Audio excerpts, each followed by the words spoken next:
for this show, perhaps the most important show since, well, 2 years from today. 2 years ago today, rather. And I was in a dark room, and just before I came back out of my meditation, you can call it a nap if you want, it doesn't matter what you call it, I saw an African-American man walking up to an image of President Trump singing Blues for Mr. Charlie. Now, I don't know whether it means anything, but I do know this. Donald Trump, who I support, has polarized the nation, driving people bonkers on both sides. And they are rushing to the polls both to say yes to Trump and no to Trump. Now, today is a critical day, as we all know. We could lose the ability to move forward an agenda we all believe in, an agenda that was developed right here by me and you.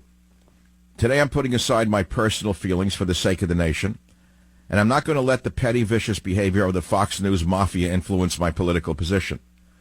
You may think, oh, Savage, you have sour grapes because Hannity went on the stage with him and because he's avoiding the show like the plague. No, not at all. This is about you. 2 years ago, this audience and my voice were singularly instrumental in helping get this president elected and this agenda implemented. But why has Trump abandoned you, the savage nation? I think this is an important point, because I am still seen as an independent, not a Republican, and there are millions of you out there. Millions of you out there being ignored by this administration. Again, I will say I'm putting aside any personal feelings I may have towards the way this administration is dismissing this monster audience, because there's too much at stake for the nation. It's unfortunate that the Hannity-Bill Shine combo, who has taken control of the White House, cannot put aside their own petty personal commercial interests for the sake of a nation, because every vote counts. But I want you to never forget this. Michael Savage is a renegade in the media. I always have been and I always will be.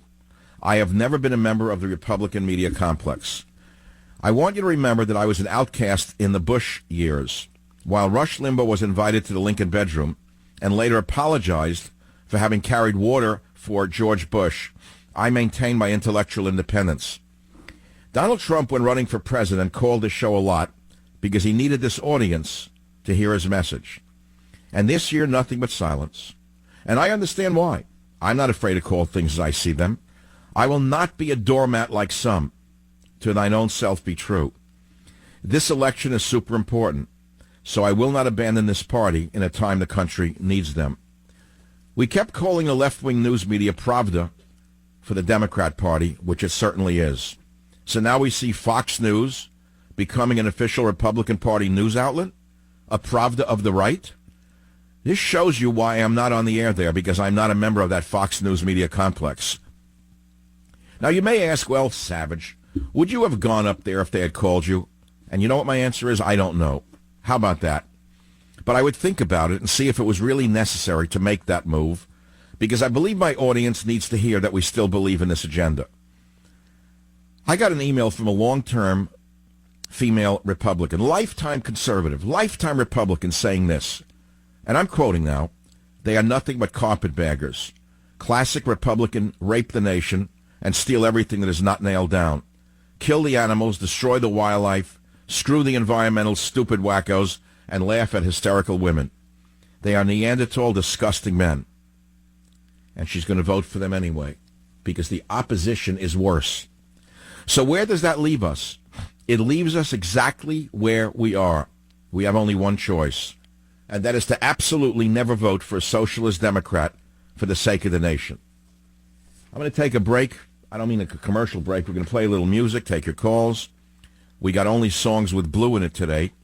We got Gershwin, Rhapsody in Blue, Marcel's Blue Moon, Carl Perkins, Blue Suede Shoes, Bobby Vinton, Blue Velvet, B.B. King, Why I Sing the Blues, Wang Chung, Black, Blue, White, Strauss, Blue Danube, Blue Train, Blueberry Hill, Blue Monday, Mr. Blue, and Mr. Charlie. And if you'd like to call the show on these topics, phone number is 855-400-7282. I asked on my Twitter feed this morning, which I use sort of as a tester for radio, have you ever been called by a pollster? I mean, it's a loaded question because I've never been called by a pollster. 25 years in the business, I never have had a call from a pollster. I don't think it's... here's the big question. How does the news media say it's a tight race with the polls still open? Can anyone explain it to me? They say it's a tight race. No one knows who's going to win, right? Have any results come in? No. Have there been any exit polls? No. So what do they mean it's a tight race? How do they know this? They don't know it. Especially since people on the side that I'm on never answer pollsters' calls, even if they're called, and they're not called. So the whole thing is up in the air. Nobody knows. Nobody knows for sure. Phone number is 855-400-728. To play a little blue music, I don't care which one, and we'll take some calls on the Savage Nation. This is a hot day. Oh, this is Rhapsody in Blue by Gershwin. Okay, it's got the word blue in it. I am wearing a blue robe with blue socks and blue shoes for the show. And my dog Teddy is at my feet, a little blue today, again, with his problems. Now, if you think I'm just going to blow hot air at you today, you're mistaken. You're going to get a show you'll never forget. And that's going to be based upon the agenda that Trump is representing. You know, understand something. This agenda didn't come out of nowhere. This agenda came from my books that preceded Stop Mass Hysteria. If you read Government Zero, which was a best-selling book, you will recall that in that book, I wrote a paragraph entitled Nationalism versus Conservatism. And I wrote that conservatism has become to mean almost nothing other than pro-business. Those who call themselves conservatives today have adopted the laissez-faire rhetoric of the old classical liberals, but they don't really want laissez-faire. They don't propose to dismantle the massive regulatory structure built up by progressives over the past century and allow true laissez-faire competition. That's what I wrote. Instead, they seek to tweak regulations, create loopholes, and bestow targeted tax cuts to allow their corporate donors, i.e. masters, to make bigger profits while remaining insulated from new competition by the remaining regulations and taxes. I wrote that in Government Zero. So if you think that I'm a party boy, you got the wrong guy here. It was published in 2015, and I will go on. I wrote, the problem is these corporations are not American anymore. They are multinational entities with no incentive to be loyal to any particular nation unless they are given one. The Republican Party and most of those within it who identify as conservative don't propose to do that. That's why they backed NAFTA 20 years ago and back the TPP today. By the way, Trump rewrote NAFTA and he eliminated TPP. As far as they're concerned, what is good for big business is an end in and of itself. This is why the Reagan approach didn't work. Reagan was another fundamentally decent leader and much more authentically conservative than anyone we've seen since. But he was missing that one element that might have made his system successful, true nationalism. Ronald Reagan rejected the idiotic socialist policies that had dominated American policy for decades and was successful in reviving economic growth. He just didn't incorporate the kind of nationalist policies that would have prevented the wholesale sellout that occurred under Clinton with Republican support. You can read the rest yourself, but I'm going to move on in a minute to what I wrote in Government Zero about nationalist immigration, and then nationalist liberals, and then nationalist foreign policy, and then 40 actions to save America. And I'll let you decide whether what you're going to hear has in fact become the exact platform of Donald Trump. I'll be right back on this. Join the Savage Nation. Call now, 855-400-SAVAGE, 855-400-7282. Savage. The Savage Nation is sponsored. The media says it's a tight race, but the polls haven't closed yet, so how would anyone know? Because it's fake polls, that's all. So instead of wasting our time bloviating about things we can't predict in any way at all, I'm going to go back to the 40 Actions to Save America published in Government Zero in 2015, just before Trump appeared on the national scene as a candidate. And I was told by the chief architect of the Trump message, who is no longer with him, by the way, he served his purpose and was ejected into the gutter. I was told by him a year ago that everything that we did was based upon your books. You don't have to believe me or not. All you have to do is listen. and make your own decision. So I wrote, close the borders completely for 7 years.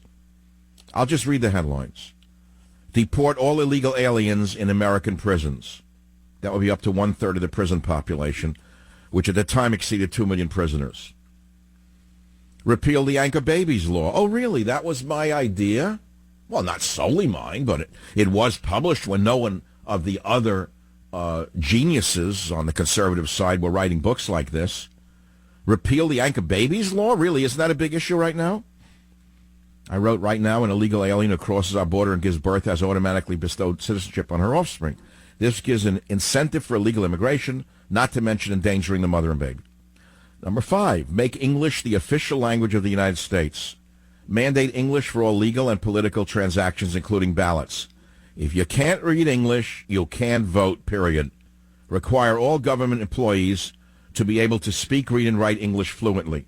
I mean, that should have been a given, right? 6, require government-issued ID to vote. This seems like a no-brainer. It doesn't guarantee the voter is a citizen, but it at least confirms he or she is alive. Dead voters overwhelmingly vote progressive. Restore to active duty all military officers purged by Obama. Offer them a generous bonus as an incentive to return. I don't know if that's been done yet. Restore physical standards in the military. Restructure military spending. Cut the rest of government significantly. Unfortunately, it's gone up, not down. I wrote, cut all non-military spending in each department by 4% per year over the next presidential term for a total reduction of 16% by 2021. Unfortunately, the government has gotten bloated and bigger. I know I'm not supposed to mention that, but now you know why I'm not allowed on Fox News and why I wasn't on the stage. Because the deficit is out of control and the government is actually bigger. I know you don't want to hear it. I know it would be convenient to continue to do what the others do, which is hoodwink you, but I'm not going to do it. Because I intend to be here for a very long time. It's that simple. Number 12, I wrote, repair our relations with Russia. I wrote, Russia should be an ally in the war against radical Islam and a partner in the world economy. Really? I wrote, the United States should propose an agreement that has Russia cease any aggression outside its borders in return for assurances that the U.S. and Europe will stay out of the affairs of nations bordering Russia. Well, that was good for about a year until Fox News and Sean Hannity and Bill Shine brought in the most dangerous man in foreign policy we have ever seen, the little old mustachio, who about 3 weeks ago was sent over to Russia to try to start a war, and notice you haven't heard from him since. Does anyone remember his name? I don't remember I forgot. What was his name, Clint? I'm sure he'll be John Bolton. Remember Bolton was strutting around threatening war with everyone, and I was agitated, saying, is this man crazy? Now, he was brought in by Sean Hannity. They're old friends. You do know that, don't you? You have a situation of a high school dropout now advising the president to an extent that it's dangerous for the United States and the world, by the way. A man has no foreign policy experience. So he takes John Bolton, who was a neocon, who had gotten us into the Iraq war under the lie that there were weapons of mass destruction, and there weren't any. So they sent him to Russia. And another 3 people. Now, who else is gone who I was highly critical of, who advised the president to have nothing to do with me? John Bolton is one. Who's the other one? Why, Rudy Giuliani. Remember for a while Rudy was everywhere? He couldn't stop talking. He appeared drunk half the time. Remember I dared criticize him when no one else would? And I kept saying, Mr. President, get rid of Giuliani. He's not doing you any favor. Well, I don't know where Giuliani is, but I know Giuliani doesn't like me. I know he's a good friend of, fill in the blank, Sean Hannity. That's number 2. Nikki Haley. I called her a dangerous, dangerous woman. I said there's a difference between diplomacy and bellicosity. Every other day she was threatening a war. Well, she's gone. Number 13, sign a mutual defense treaty with Israel. Check, yes. 14, end all foreign aid, including to Israel. Oh, that's not popular. Neocons don't like that. I said the U.S. currently gives $3 billion in annual military aid to Israel and 5 times that amount to Middle Eastern nations, most of which want to destroy Israel. We can't afford this, nor would we need to bribe other nations not to attack Israel with a formal mutual defense treaty in place. 15, Recognize radical Islam as the enemy. We're not fighting a war on terrorism. Terrorism is a minor problem outside of what is perpetrated by radical Islam. Let's formally recognize the enemy, who doesn't just fight on the battlefield and in terrorist acts, but seeks to infiltrate the West and destroy its borders, language, and culture. 16. Allow profiling in security investigations. While the TSA is harassing a Welsh-German grandmother from Indiana, radical Islamists walk onto airplanes without ID and try to blow them up. This is the insane result of banning profiling in security work. Let's see what else might appeal to you. Oh, here's one. Close all tax loopholes for Hollywood. That hasn't been done. Fund all climate science research to include the skeptics. Withdraw from the Trans-Pacific Partnership, if possible. He did so good. Withdraw from NAFTA. He did. He ripped it up and redrew it. That's good. Narrow the Federal Reserve's mandate to a strong dollar and stable prices. End the H-1B visa program. Not done. Silicon Valley has lobbied so successfully that the H-1B visa program has actually increased rather than decreased. Institute a flat tax. Reinstate the Glass-Steagall Act. You see, there's an awful lot that I wrote about that has not yet been enacted, but there's still time yet, so make sure you vote blue today. Join the Savage Nation. Call now, 855-400-SAVAGE. And we got a long way to go. KSFO, Rich, line 5, you're on the Savage Nation. Well, how you doing? Love your show, and I've been listening to you for years. I just was curious. I was listening to the radio, and you said you wanted everybody to vote blue today.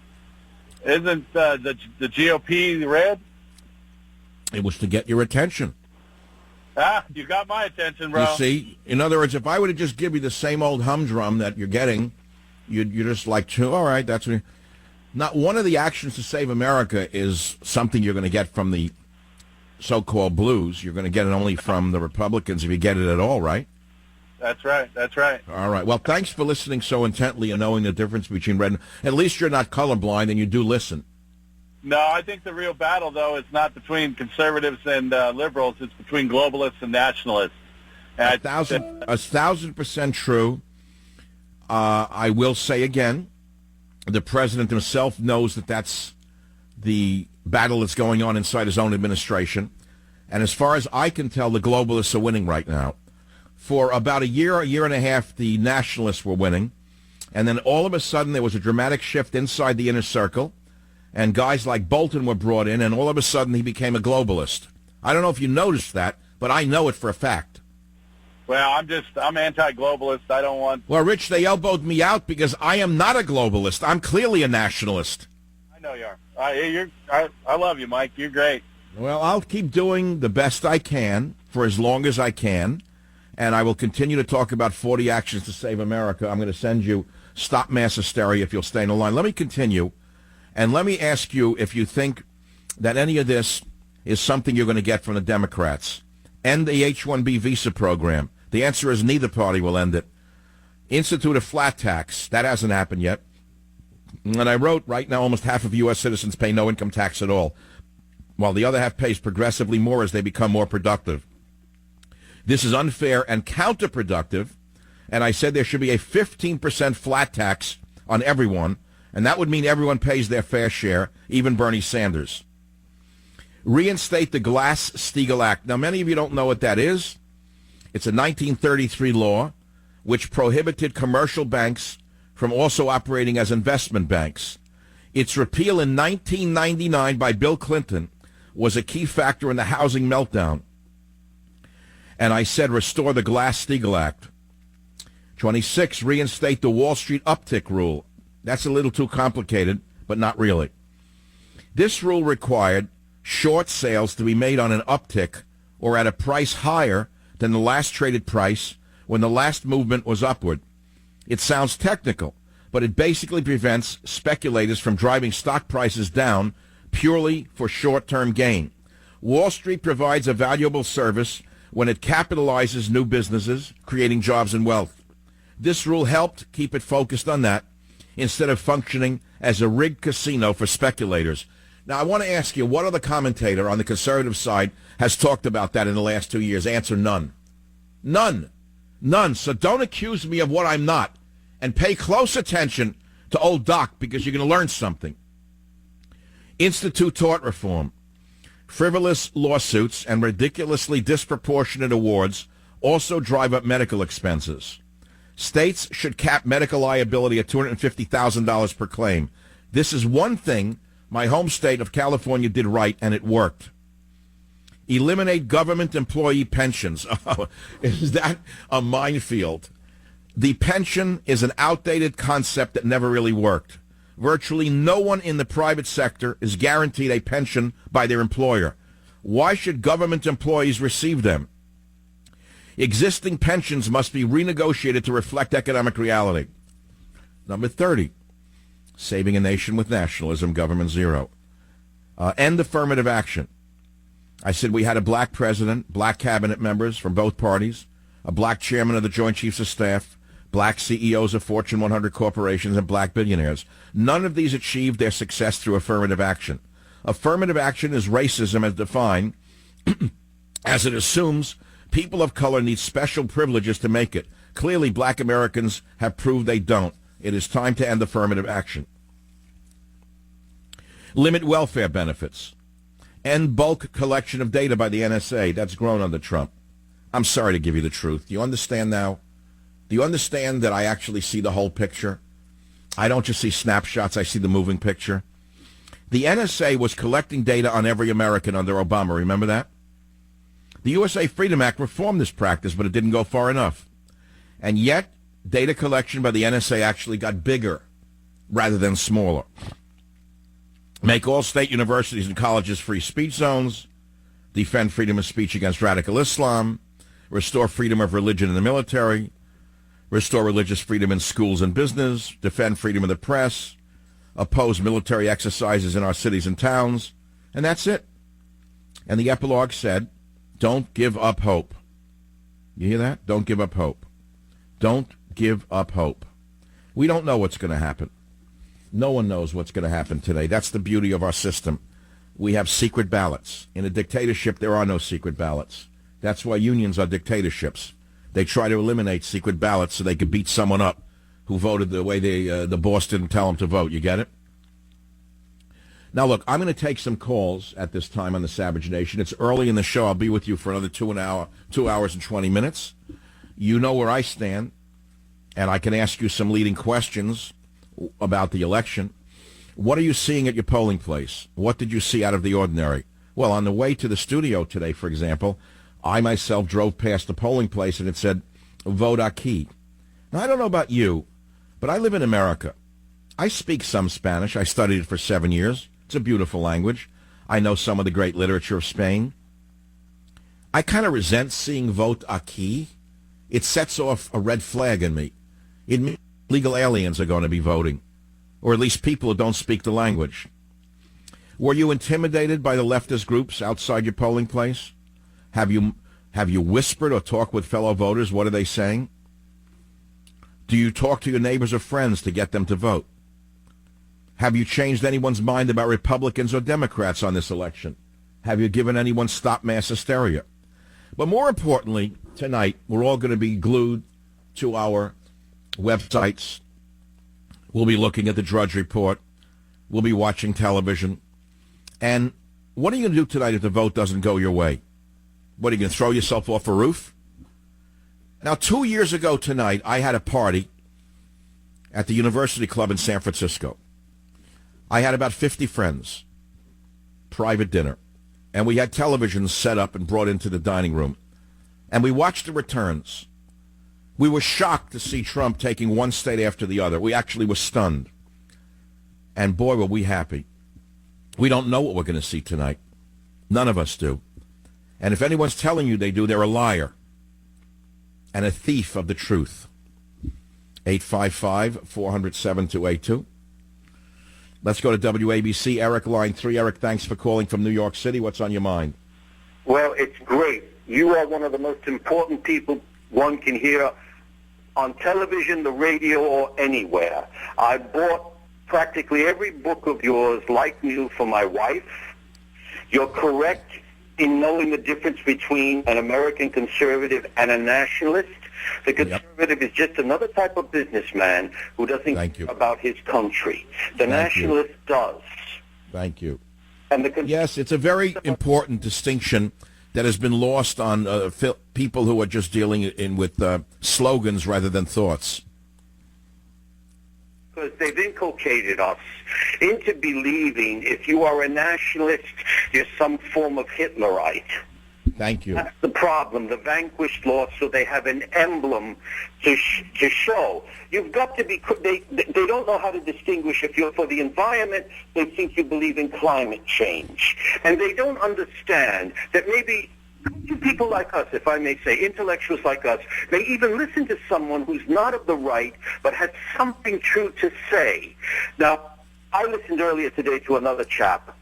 I don't agree with everything he says, but he was talking about sociopaths in the world of finance, and that was Gary Null. And my God, this man has value. You said sociopaths in the world of finance. How about sociopaths in the world of politics? Exactly, they go together. There was a word that was once used called matoids. Look, Nikki Haley, I honestly believe, like Wolf Blitzer, she's evil. I'll tell you why I mentioned Blitzer. You mean you dare use the word evil? That woman, every statement out of her mouth was an attempt to antagonize another country. Well, here's an analogy of the state of the psychopathy that runs us. Wolf Blitzer was interviewing Jeffrey Finkelstein, chairman of the executive office of the Jewish synagogue and the area in Pittsburgh where the people were murdered. Blitzer brings up, well, how about the Second Amendment? There's a problem there. And Finkelstein said, I don't want to get involved in politics. I have to give help to the people who need spiritual need and comfort. Mm-hmm. Nikki Haley, this is diabolical. Nobody brings this up. The day before, she banned the Confederate flag and me crying. All those victims, all the relatives of the victims said, you've hurt me so much for killing my family member, I have to forgive you and turn to Jesus Christ. And Nikki Haley exploits that. Wait. You're talking about where Jesus, you're talking about in the church? The Baptist church, where all those people were killed. I'm kind of losing you on the Nikki Haley thing. I just don't like her attitude. That's why they got rid of her, by the way. They walked her out of the job as UN ambassador because she became too bellicose, and they were getting too much feedback against her. The woman was an out-of-control maniac, in plain English. And believe me, I don't believe she's going to win anything if she runs. I don't think she has any popularity outside of her own head. And maybe a club in West Palm Beach. Manipulated the pain of the relatives. Well, look, the main thing today, Eric, is this. You have said, you heard me talk about the difference between conservatism and nationalism. And I think that that's a very important distinction because they're not one and the same. And I think that we need to leave it at that for the average listener who might get confused by our, going deeper and deeper into these issues. But I'm going to send you Stop Mass Hysteria, since you have some of my books. You can give it away if you want, because it's a book that has an historical context for the times in which we are living.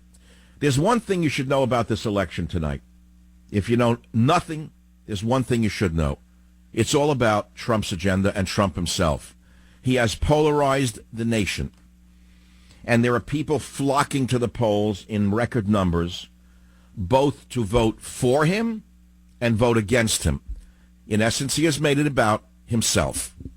Join the Savage Nation. Call now, 855-400-SAVAGE, 855-400-7282. Savage. The Savage Nation was before, but, if you have a car that has 5,000 to 150,000 miles, you don't really have to pay high repair bills, even though you might do so if you don't get what I'm about to tell you. CarShield, they have paid out close to $2 billion in claims, and they're ready to help you. And so if you take your car in and all of a sudden they say, oh, it's got metal filings or the carburetor's shot, or worse yet, you're going to pay thousands of dollars. That's why you got to get extended vehicle protection from CarShield, right? We know what these things can cost today. A sensor alone could be $1,000 or more.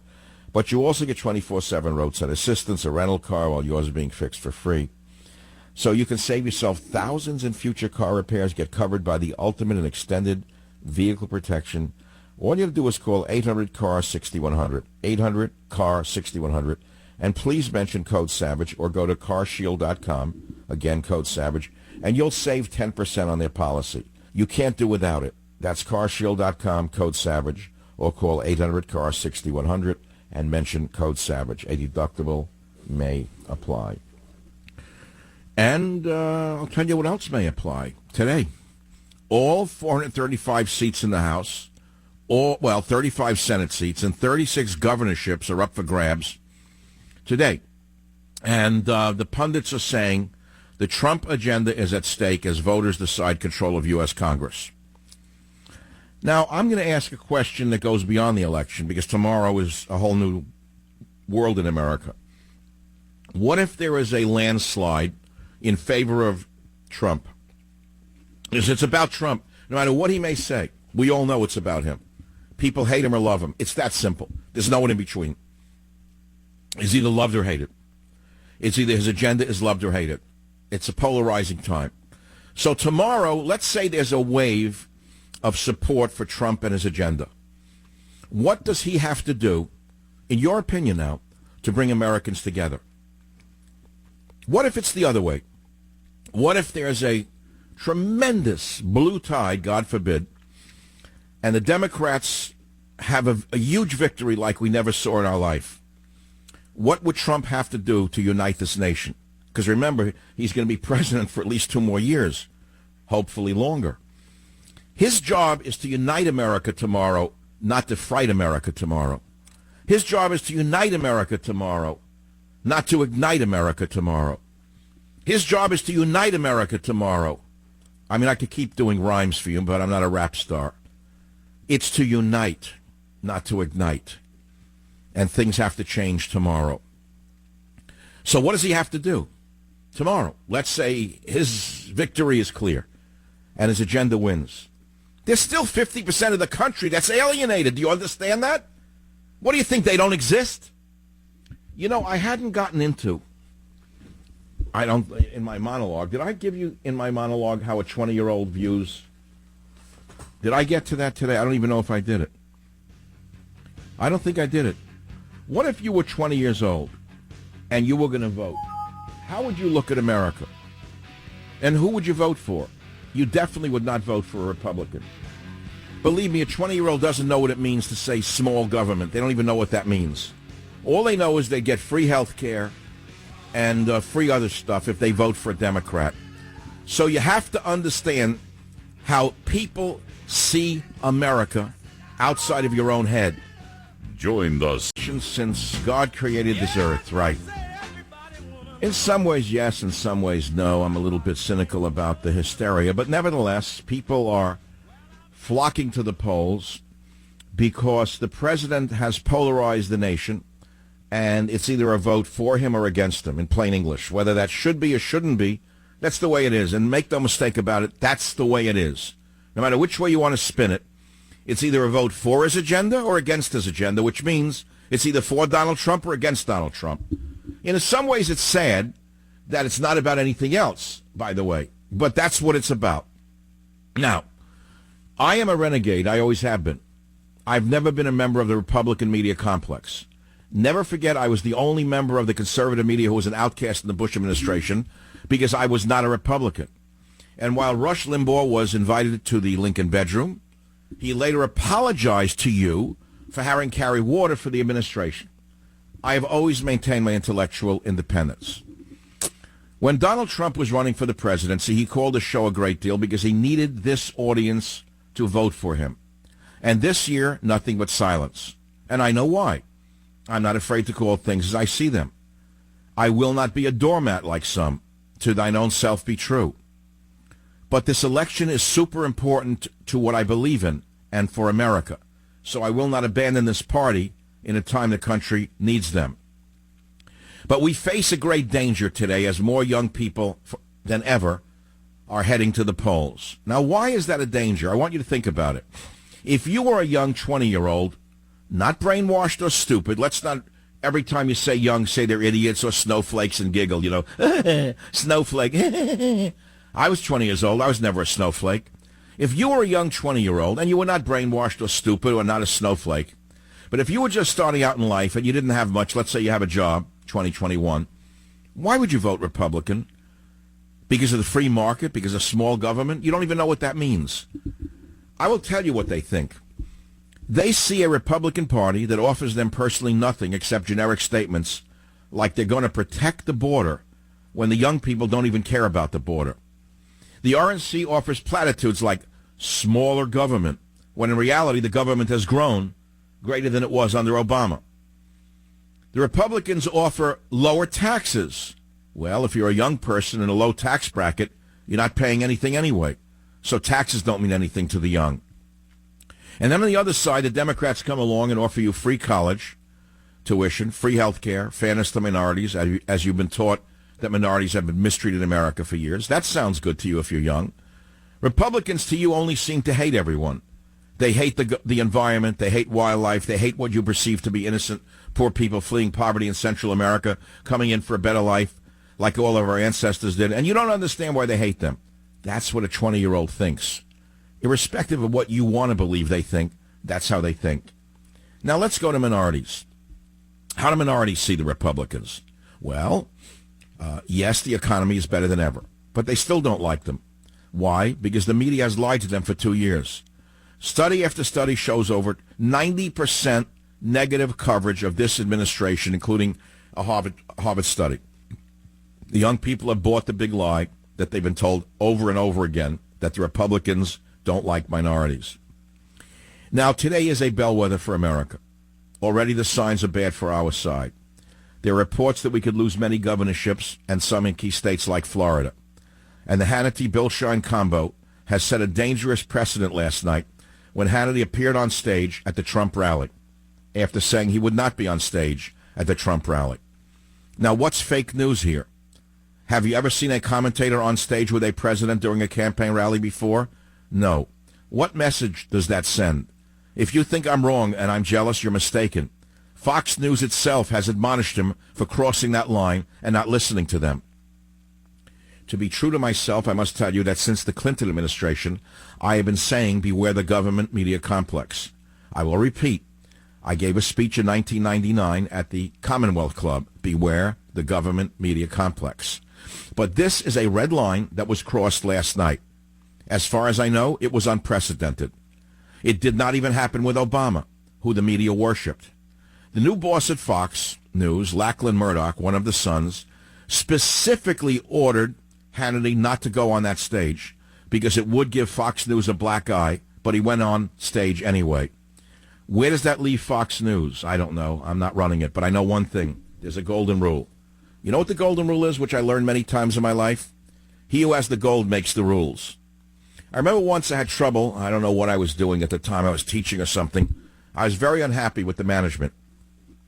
And I spoke to a rabbi who was a very bright man. And he said to me, Michael, remember the golden rule? I said, what's that? He said, he who has the gold makes the rules. I didn't like hearing it, but I decided that he was right. It doesn't matter who you are in the media, myself included. He who has the gold makes the rules.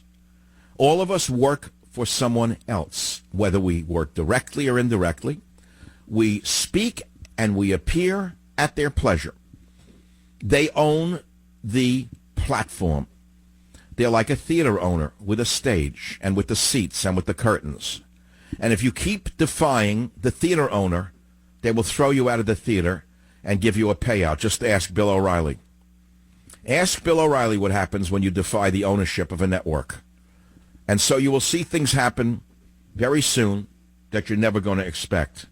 But if you could see a giant like Bill O'Reilly get thrown out, don't think that tomorrow may not bring other surprises as well. Now, if you want to talk about the election, go ahead. I don't know what we can say because, frankly, how does the news media say it's a tight race with the polls still open? I don't get it. There's no exit polls, maybe advanced polls they're asking people, but they're biased polls. I've never been polled in my 25 years in the media. No one's. If someone calls me to poll me, I hang up on them. The minute they say I'm calling from Ace Polling, sir, I hang up. I don't want anyone to know my opinion in advance. I think it's a violation of my privacy, incidentally. And I don't want to be entered into a Facebook or an NSA database because of my position. So I never answer those things, and I don't think I'm alone, incidentally. Now, in the first hour, I read you 40 points to save America. It was a platform that yielded a lot of Mr. Trump's campaign rhetoric. But prior to Government Zero, never forget, I had written another blockbuster best-selling book that was entitled Stop the Coming Civil War, My Savage Truth. And I also, in that book, had a platform for saving America, which I polished a little bit and developed a little bit for the following book. But the fact of the matter is, many of the platform points in Government Zero have become a watchword for the Trump administration. You can argue with me all you want, but it's in black and white. It's in writing. And so I'm not going to read it for you again, but the 40 actions to save America, I'd like you to go to your library tonight and check it out. And you'll see that many of the things that I recommended have been done, and there's a lot of work yet to be done. And I hope that tonight there is a mandate for Mr. Trump to continue his revolution, as I have called it, for well over a year. Let's take some calls on the Savage Nation, 855-400-7282. Let's go to Connecticut. Charlie on WJJF Radio, line 8. Go ahead, please. You're on the Savage Nation. Yes, hi, Mr. Savage. Just got that bad feeling today when I went to vote. It's the busiest I've ever seen it, and I've seen a lot of young kids there. And I don't know if there's a way to really tell just by looking at someone if they're Democrat or Republican. But where was this? What town in Connecticut? It's not Connecticut. It's in East Hampton, New York. So East Hampton, New York, you can pretty much bet that if you saw young people, they'd vote Democrat, right? Oh, for sure. And 2 years ago, I didn't see any young kids voting.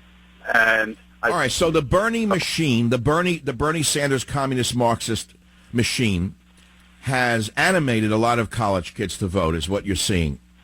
Oh yeah, well for sure. And then the fake media, I mean, that's all they watch. So that they're gonna. Right.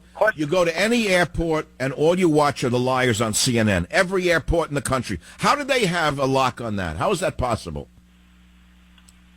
Well, maybe it's the younger generation. Well, look, I don't think we need to even debate the question as to whether or not the young vote is, by and large and far and away, very Democrat-oriented. I mean, that's a given. You're going to get a few younger people who can tell the difference for their future, but wouldn't you say 90% of the young are going to vote Democrat? Yes. Right. Yes. So you'll get a bad feeling in your guts over this. Yeah, and 2 years ago when Trump won, I think there was a perfect storm in our favor because a lot of the Democrats thought they didn't think he had to win. I'll tell you why Trump won. Trump won because of Obama. I will say again what I said then. Trump was a reaction to Obama, just as Obama had been a reaction to Bush. Now there's going to be a reaction to Trump. It seems to be a seesaw that never seems to change. I'll be back in a minute on the one and only Savage Nation. Join the Savage Nation. Call now, 855-400-SAVAGE, 855-400-7282. Savage. The Savage Nation is sponsored by Swiss America, the only company I trust with my financial future. Call 800-289-2646 or SwissAmerica.com. Now, I'm going to give you my view of what's coming in this country, no matter what happens tonight and today, whether the Trump agenda squeaks by, has a huge tide on its side, or gets swept away by the populace. We don't know. It doesn't really matter in the long run, because I'll tell you what's going to happen. Now, the good news is that we have the Supreme Court, which is not going to change. That's the really good news. Trump has 2. He's liable to have 3 or 4 before the end of this first term. That's the really good news. But in the long run, I want you to look to Scandinavia to understand what this country may look like in 10 years. It's not going to collapse into a Marxist despotism along the lines of Venezuela. I know that's the extreme view, that if we follow the Bernie Sanders Cortez view, we'll be eating zoo animals and killing each other. I don't see that happening. I see us becoming more like a Norway, where the government controls virtually everything we do and say all day long, including how we raise our children. So that if someone sees you in the street yell at your child, someone from Child Protective Services, with a smile, some do-gooder girl comes to your house the next day and asks you, did you yell at your child, and takes your child away from you. And that's the problem right now. And it's liable to happen no matter what happens tonight because of demographics. I know you don't want to hear it, but demographics are everything. And as you can see by the corrupt Democrats in the state of California, by carefully flooding the state with illegal aliens, this one-party corrupt machine that began in San Francisco and now has poisoned the entire state is running the state because of the demographic change in California. It's as though conservatives, particularly white conservatives, don't even exist. They have written off white conservatives in the state of California who have zero representation. Zero. Now, in California, we have an election as well. There's Cox for governor versus Gavin Newsom. Does Cox have a chance? Maybe. I don't know. I hope he wins, but I doubt it. Because of why? Not because his positions aren't better. It's because of demographics. I grew up in New York City, as I have told you, as you can tell by my accent, which I have not changed in order to fit in. And it was always along ethnic lines. People always voted along ethnic lines. In Jewish neighborhoods, they voted for a Jew. In Irish neighborhoods, they voted for an O'Connor. In Italian neighborhoods, they voted for an Abruzio. It's the way it was. It's the way it is. And it's the way it's going to be. The country is in some ways a melting pot, but in other ways it never has been a melting pot. And so the future of America is going to be more and more socialist no matter what happens today. And that's because of demographics. Now, you may say, because you've been brainwashed into hearing, but wait, they're going to learn that the conservative side is better for them. Well, that's quite interesting that you would say for them. But let's put aside the for them part of it. There's not enough time to educate enough people on the other side as to the dangers of socialism and the benefits of a free market to make it as simple as I can. Time has run out. We have been, because of Obama, who has destroyed America, possibly forever, by flooding America, by destroying our borders, by destroying our language, by destroying our culture, I don't know that this country can ever be whole again. The demographics will not change. They will only continue to tip in that direction. That's a fact of reality of biology and population. It's not a matter of conjecture. It's a straight population statement. And unfortunately, no matter which way you'd like it to be, minorities tend to vote Democrat. They always have and they always will. There's always a few who break away and don't, and they go the other way. But they're a minority within a minority.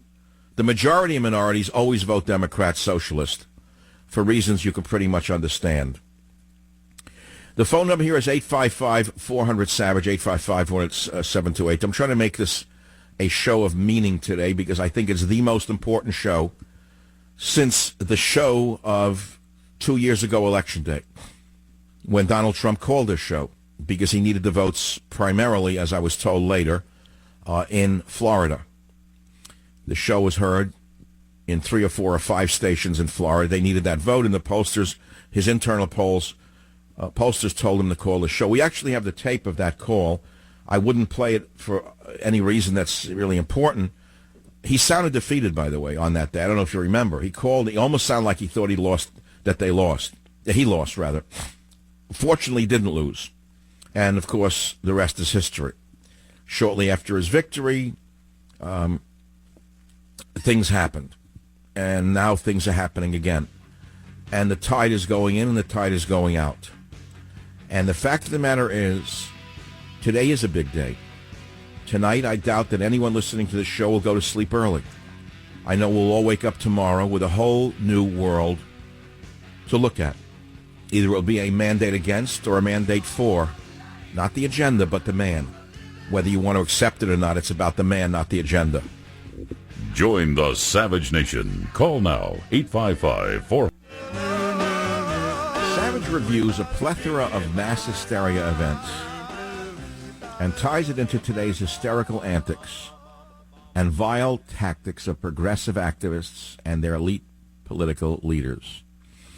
What we're witnessing today in the election on both sides is mass hysteria, by the way. The Republicans are flocking to the polls in a mass hysteria that the country will be destroyed by a socialist wave, which it might be. The progressives, so-called, who are regressives, of course, are flocking to make certain that in their sick minds, fascists do not take over the country even further. It's that simple. That's mass hysteria. That's what I tried to tell you about in the book. Unfortunately, it was ignored by the media because it violates the protocols of stupidity. Stupid is what sells in the media.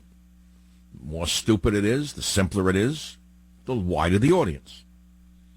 So all I can do is use all of the collected intelligence and wisdom that I may, let's say, have after all these years of doing this. Remember, this is all I do for a living. I don't do anything else. I have no other side jobs, no day job. This is my day job. I study these things. This is what I do. I read and study. I dig into the details. And I present my views on the radio every day. And I write books. That's all I do. Nothing else. And today is a bellwether. This is one way or the other. We don't know which way it's going to go. How does the news media say it's a tight race? The polls are still open. No, they're just to make you listen to them, that's all. Turn on the news. They're all sitting there talking like a bunch of schmucks. Day and night, this one and this, and it was that, and it was that, and up and down. They don't know what they're talking about. I'd like to make the show count. So I tried to give you the actual agenda upon which Trump's entire platform was based and upon which his victory was based, and I hope you got some of that. The 40 points to save America. I hope you got it, because that's what this is all about. Now, I could read from one of my books. I'm not going to bother doing that right now. I could do it. It's so important, but I won't do it right now. I want you to know two things. I am the architect of Trump's platform. Read Government Zero, 40 Solutions to Save America. And now I'm going to hear what you have to say. Chris on WABC is not happy today. Chris, what's on your mind? Hey, good afternoon, Dr. Savage. I'll just give you two quick things. I don't want to go off on a soliloquy. One, I agree with you that this country is split in half. I don't see people coming together. And personally, I think the only way to resolve that is a viable third party. The Democrat Party has betrayed a lot of progressive ideas, and I think the same can be said for the Republican Party in regards to being a true conservative. A viable third party, I think, is the only way to get them to work together. Okay, that's a good idea, but it's not going to happen because the power structure is too powerful. But you have on the board, it says, what's the benefit of being a conservative anymore? What did you mean by that? So that's my second point. I agree with many things that you say. I don't agree with everything, but I agree with many things. What I would say is if you take your positions as a conservative, or as you like to say, as a true American nationalist, and just go back 35 years, 40 years, you would be called a crazy person by the conservatives, by the Republicans of that time. 1,000% true. But wait, let me just finish that thought for you, if you don't mind. Tell me if you agree with me. John F. Kennedy, in retrospect, would be considered a conservative today, for 100% sure. I agree with you.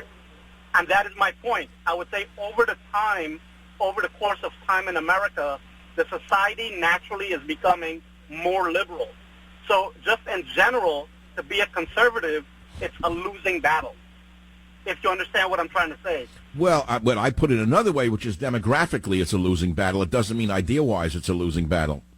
Can you tell me in general or specifically one conservative position that has stayed, that has held off for the last 50 years that has impacted society in America?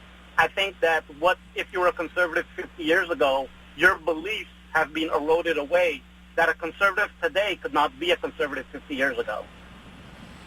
Well, it's a different world. It's a half a century ago. Certainly, it's different universes. Right. But I kind of know what you're saying. What is it that you're actually getting at? You're getting at something, and I can't follow it. What I would say is, like, you see, the 50% of the country really hates the other 50%. And both. Okay, we both agree on that. The country is divided like it's schizophrenic. Right, I agree. So the half that conservative that feel that they're holding on to their ideals, I would say those are ideals that are like sand in your hands. I'm not, it's hard to tell people that, but it is like sand in your hands. That over time, it just... You're saying it's inevitable with the demographic change and with the propaganda of the media that the country will become more and more like Norway than we would like. And I don't think there's a way to stop that. It's just the flow of time. I agree with you. I said that earlier.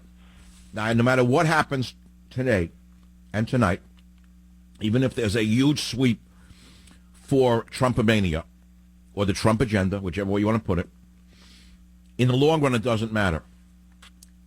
Tell people that. Well, I mean, I could lie to them. I could be like Sean Hannity and give you the booster job. I'm not going to do it. I'm in this for the long haul, and I have to have my integrity tomorrow. I can't throw it all away over this election, to have my head patted by the president. And I would say one more thing. I do lean more progressive, more liberal. I am conservative on some things. But I would say this. I don't believe, even though I agree with more of the Democrats, I don't believe in voting party lines. I agree with you 100%. You have to... No, so it's very interesting. So you're more progressive, you're a thoughtful progressive, and you're not afraid of the direction of the Progressive Party, which is so divisive, calling everyone that they hate a Nazi and a racist? I do, and that is why I vote per person. I voted for Republicans. I voted for... That's interesting. So there's almost no Democrats to hold on to anymore. They've all become left-wing maniacs. But this goes back to what you said earlier in the program. What viable, true options are the Republican Party offering me then? I don't know. I don't know. I am not a Republican. I've been an independent my entire life, so I'm not one who gravitates towards their corporate or big government mentality. They are big government at their core. They're no different than the Democrats. At the end of the day, let's stop BSing each other. Money runs this country. It always has and it always will. That is why the big banks are backing Democrats in this election. Are you aware of that? I am. But what are my... Now go figure that out. Go figure that out. Why are big banks throwing tons of money at Democrats? I mean, people can't even follow the money and figure out what they want for their bet. They don't want to be bothered by regulation. So they're figuring if they buy off the communists, no matter what their rhetoric is, they'll be left alone. But if you're a Republican, you have big military funding their part of it. So what am I... Well, that's an area that I disagree with you on. I think the military needs to be funded and rebuilt after what Obama did to it. I don't know that it's only money, though. Obama gutted the military on the officer level. And what needs to be done is the military needs to be repurged. Obama purged it of leadership and replaced it with incompetent people at levels of captain and above, and that's unfortunately true. And he did it based upon race and gender, not upon qualifications by and large, which is not to say there aren't some amazingly great people in that category. But Trump needs to let whoever takes the reins of the military, actually purge the military of those that Obama put in based upon anything other than quality. That's one of the places I'm going to have to say I disagree with you. I'm a veteran. I was in the Navy. I believe the military needs to be reduced in size. We're not the world's police. We don't need a military empire. We need that money to fix our roads, fix our schools, to fix America. Well, I was aboard an aircraft carrier, the Stennis, 2 years ago, and I was shocked to see that below decks, the ship looked like an inner-city high school. And I spoke to officers on that ship at night who told me they were afraid to walk the decks for fear they'll be shot or stabbed in the back by some of the crew. Did you know that? Yeah. The Navy, the military is having a hard time getting people to recruit. Well, okay. I know things that people don't know, and I don't know it from a textbook. I know it from talking to actual people. So how did you vote in this election? You obviously voted progressive, correct? I actually voted. I'm in New Jersey. I could not vote for Menendez. He's too corrupt. The guy, I can't believe the Democrat Party kept him around. Yeah, he's a total corruption case. I could not vote for him at the same Well, time. let me ask you a personal question before you go. You're a progressive in the New York metro area. You listen to me on WABC because you like to bounce your ideas off me. I get it. How are you going to follow this show come January? I'm guessing the web. Right. You're going to have a free podcast every day of this show. So even though you won't hear me in that market, you'll hear me on a podcast for free, by the way. And the portal is through michaelsavage.com, which I hope everyone listening to the show marks down. And then you can get to me through any other podcast site. Westwood One has a podcast site. Michael Savage has a Spotify. You can get it any way you want. Just sign up for the Michael Savage podcast, and you'll get it that way. I'm sending you a copy of what? What book have I written that you, Mr. Progressive, must read? I like the sound of the new one that you've been detailing. Yeah, but if you don't know the title, how can I help you? You got to say it. Well, I'm going to be honest with you. I like what you say, but I'm not a cheerleader for you, so I don't follow you that closely. Well, then you can't have a copy of Stop Mass Hysteria for free unless you go buy it. Sorry. Thanks for calling. Joking. That's all. Okay, my friends, what do you want to say about what's happening today? Remember, one way or the other, no matter which way it's spun, this is a mandate on Donald Trump and no one else. I don't care what you say. That's why you have record numbers of people going out to vote, either to support him or to oppose him. I don't care which way the government spins it. He's made it about himself. This is the world we live in. We have become a nation that elects celebrities. It started, I think, long before. Maybe Obama began the celebrity presidency. But there's no, I mean, you want to lie to yourself. This is a celebrity presidency. It's run like a celebrity presidency.